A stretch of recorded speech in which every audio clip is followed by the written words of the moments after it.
What's up, everyone? Hi, I'm Barun from Havenspire, and I'm going to be breaking down my Amazon trade on 5th November.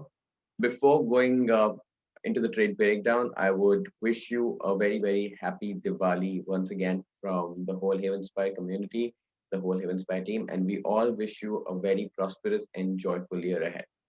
So let's get started, and I'll be breaking down my Amazon trade, which was essentially a rising wedge short trade.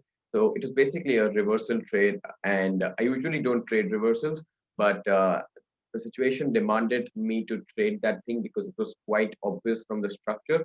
So in this video, I'm going to be sharing the way I looked at my Amazon trade and why I decided to short at that particular point of time, and how timing sales and level two helped me to actually get dual confirmation about the trade, and having just previous levels marked the previous day, and knowing the areas of resistance for a particular stock or areas of support for a particular stock could help you take a very quick and easy trade, provided if you have a proper trading plan and you execute properly. So let's get started, and now I'm going to be sharing my screen, and let's get straight to the chart. So this is the chart that I was trading, and this is a 3-minute chart, and this is time and sales. This is level two. For those of you who don't know what time and sales in level two is, so now when the market opened, so I was initially looking to trade this level break. So I was initially I wanted to trade a 3320 a level break, but the thing was I didn't get an entry here because this candle was too aggressive, and I didn't really want to take an entry again. I had it. I could have actually, in this initial pullback, kind of a bull flag formation, I could have got through here, and I could have played on the long side. But there was one concern that Nasdaq was getting really weak, and because of that, Amazon is a heavyweight in Nasdaq and even in S&P 500. So I was kind of avoiding any long-sided trade. Amazon had a catalyst that day. I think it was because of increased there was a rumor about them getting into the pharmacy business, and today it has actually happened that they've actually entered the pharmacy business and they've started the beta version of it. But on this day, there was a news about them getting into the pharmacy business, and a lot of negative news was also there. Like there's some lawsuit.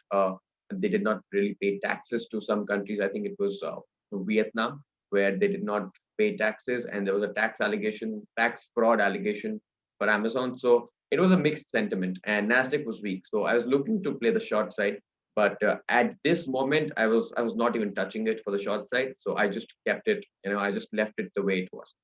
Now, when I was watching it, and what alerted me really was that this whole move, if you can see, it was with kind of dead volume. So now Amazon rushed from 3290 level all the way up to 3360 level. So that was a $70 jump. But what we can essentially see is the volume was kind of dead. And this dead volume essentially tells you that there could be heavy sellers sitting somewhere at the top, maybe here, maybe, somewhere even maybe at these particular levels. But I had this 3370 level in my mind. So it was a previous level of resistance which Amazon tested before. So I was looking to, trade it if it gets rejected from there. But what I observed was it was actually kind of making a pattern. And this pattern is a rising wedge pattern where the stock is moving into a tightening range. The range is getting tightened, and the important part here is that although the VWAP was moving, the VWAP was actually getting flattened out. So now this tells you two things. Number one, there was no volume in this move, so that could mean that this move is weak and this could have a heavy pullback.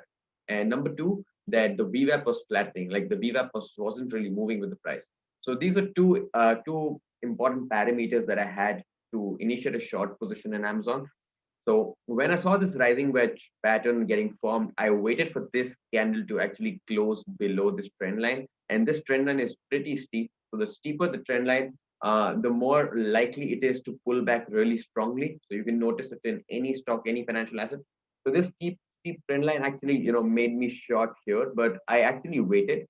The reason why I waited and I did not really short right here was there wasn't enough volume on this, this particular candle. Although it was a solid kind of a Maribuzu candle, but I wasn't really confident, and the tape did not really show that there were a lot of aggressive sellers. And this I was right. I was proved right here because the next candle, it actually made a big candle when it was actually getting formed. So then I thought maybe okay, it's not a good idea to maybe short it. Let's see if this gets rejected from here. So once it got rejected from here and it closed, I saw a lot of sellers hitting the bid. So what that really means is a lot of sellers are going to aggressively sell their stock.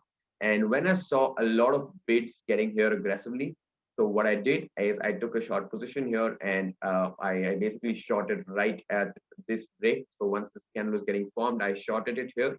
And my target was 3320 because this was a level. So this is the place at which it opened, and 3320 was also a place of previous support. So what I was really looking at is to play it for a scalp here, and I entered with puts. So I'll switch over to my executions and I'll tell you where did I execute my contracts, like at what price, what was my PNL, what was the duration of the trade. So I exited somewhere around here. So the duration of the trade was not even 9 minutes.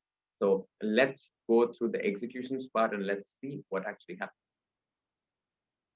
So this is the breakdown that I'm talking about. So this was a $456 profit on Amazon, and these were my executions. So this was my PNL for the day. So $1,248 was the PNL for the day, and Amazon was contributed to $456.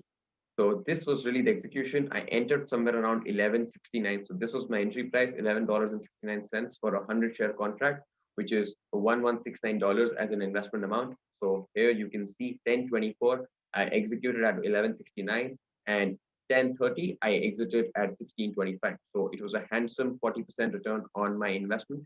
And I was able to book $456 within candles. So my target was achieved very, very quickly. The fall was real quick, and it was because I was kind of expecting that.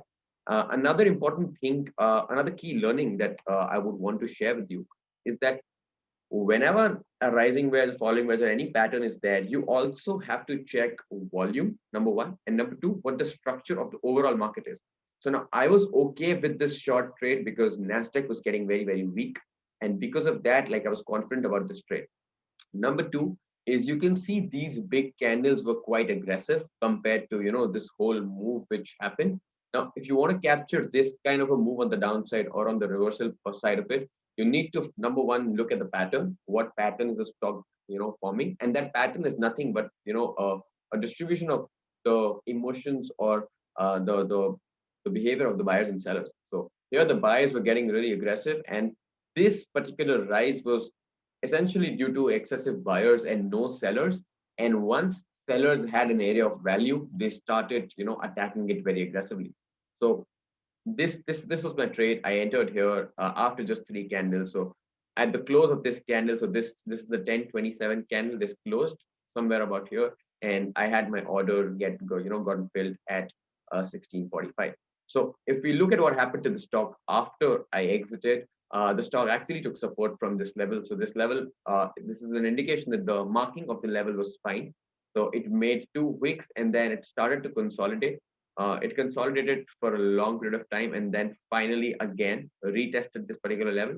And for the rest of the day, it was kind of sideways until it broke the VWAP with volume. So you can see a rise and spike in volume. If you see the volume here, the volume is spiking here, and this level was ultimately broken, but it was towards the closing of the day. So this was my Amazon trade, and the only thing that you can conclude or you can learn from this particular trade is you can't really blindly trade patterns. Everything has a probabilistic approach in trading. So you have to see what indications are you actually seeing when you're initiating a long, short, or any particular trade. This kind of a inverted hammer pattern also showed that there's a lot of aggressiveness in the sellers here. So this particular area, there was a spike in volume obviously, but if you compare it to the volume in the early morning hour, this was actually dying. So this was actually moving up aggressively, but the volume was dying out. So this was my main reason where I was actually looking for this pattern. So and after this pattern was, I could see the pattern, I could see the structure, I could see the index getting weaker. That is why I initiated the trade. So yeah, that's it from my side. And just once more, I'll just tell you that how I was able to execute properly. on this trade. So this is again the execution page. Just a second. Yes. So this is the execution page, and so this was a 6 minute trade, and it does not really mean that in 6 minutes you have to always exit a trade. I exited this trade because my target, which was the VWAP, was actually it got filled. So that's the reason why I ended the trade, because my target was done and my trading plan or whatever I thought got executed real quick, and yes, then I was done for the day. So I'll end the video here, and thank you. Thank you for watching this video. Please consider subscribing. Thank you and have a good day.